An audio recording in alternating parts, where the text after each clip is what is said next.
Dear students, अब हम कर रहे हैं क्वेश्चन नंबर 80 कंटिन्यूस सीरीज का है। ये कंटिन्यूस सीरीज में जो पहला स्टेप होता है क्वेश्चन सॉल्व करने का, तो बेटा सबसे पहले हम ग्रुपिंग करके मॉडल क्लास निकालते हैं। तो ग्रुपिंग करने का वही रूल है जो मैंने आपको डिस्क्रीट सीरीज में बताया था। सबसे बड़ी फ्रीक्वेंसी देखिए 32 है, 32 के सामने एक टेलीबार लगा दिया।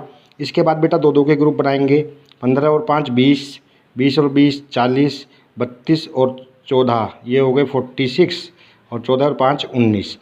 सबसे बड़ा 46 से किससे मिलके बना, 32 से और 14 से। दोनों के सामने एक एक टेलीबार लगा दिया। अब एक छोड़ के दो दो के ग्रुप बनाएंगे, 15 और 20 35, 20 और 32 52, 14 और 14 28। सबसे बड़ा क्या है 52 है, किससे मिलके बना, 32 से और 20 से। तो एक टेलीबार 32 के सामने, एक 20 के सामने। इसके बाद अब 3 के ग्रुप बनाएंगे, तो बेटा 5 और 15 20 और 20 40, और फिर इधर हो गया 20 और 32 52, 52 और 14 66, और नीचे को बन नहीं सकता चूँकि दो ही आइटम रह गए हैं।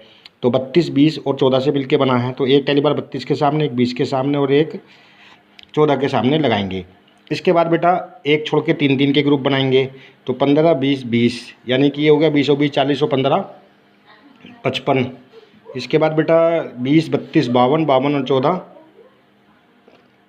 नहीं, ये हो गया 15 20 और 20 40 और 15 55। अब बनाएंगे 32 और 14 और 14, 32 और 14 46, 46 और 14 60। तो ये बेटा 60 आया यहाँ पर। तो सबसे बड़ा 60 है, किससे मिलके बना है, 32 से, पाँचवें नंबर पे ऐसे करते हैं, है ना, क्रॉस करते हैं, 32 से 14 से और इस 14 से। ठीक है, तो अब ये देखेंगे सबसे बड़ा जो बैठ रहा है 2, यहाँ पर 5 आ रहा है, यहाँ पर 2 आ रहा है, यहाँ पर 1 आ रहा है। छठे कॉलम की आवश्यकता नहीं है, वो तब होती है जब यहाँ पर ये जैसे एक मोस्ट फ्रिक्वेंटेड आइटम या मोस्ट फ्रिक्वेंटेड क्लास ना आ रही होती। तो अब यहाँ पर तो आ रही है आराम से, कोई दिक्कत नहीं है। ये 5 5 के सामने क्या है बेटा, 32 और 32 के सामने 40 से 50। तो यहाँ पर हम लिख देंगे on grouping we find that, on grouping we find that 40 to 50 is most frequented class, most frequented class, hence 40 to 50 is model class. इसी को मॉडल क्लास या मॉडल ग्रुप कहते हैं। ठीक है, अब जब मॉडल क्लास क्लियर हो गई तो मॉडल क्लास का जो लोअर लिमिट है ये L1, अपर लिमिट को कहेंगे L2, सामने वाली फ्रीक्वेंसी F1, इससे ऊपर वाली F0 और नीचे वाली F2 कहलाएगी।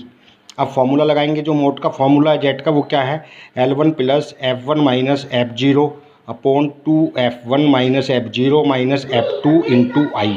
ये मोड का बेटा मेन फार्मूला है।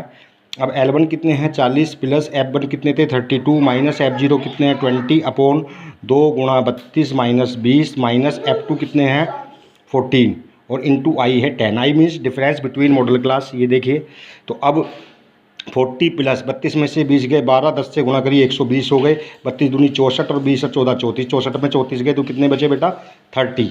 अब 30 से इसको डिवाइड किया तो ये हो गया 40 प्लस 30 चौका 120 4, यानी कि 44। तो मोड का आंसर आएगा 44। तो कुल मिला के इसमें 3 स्टेप करते हैं, पहले ग्रुपिंग करते हैं, मॉडल क्लास डिसाइड करते हैं, और उसके बाद में फिर मोड इस इंटरपोलेशन में, ये फार्मूला है मोड का मेन फार्मूला। ठीक है, ये 44 है। और यहाँ ध्यान रखने वाली बात ये है कि जो मोड आना चाहिए वो अपनी मॉडल क्लास की सीमाओं के अंदर रहना चाहिए। यानी कि जैसे मोड 40 to 50 है और मोड 44 आ रहा है, तो इसका मतलब ये लिमिट के अंदर है। यदि ये इस लिमिट के अंदर नहीं होता है, 40 to 50 के अंदर नहीं होता, तो फिर यहाँ पर हमें मोड का सेकेंड फार्मूला, जिसको हम अल्टरनेटिव फार्मूला भी कहते हैं, उसको अप्लाई करते।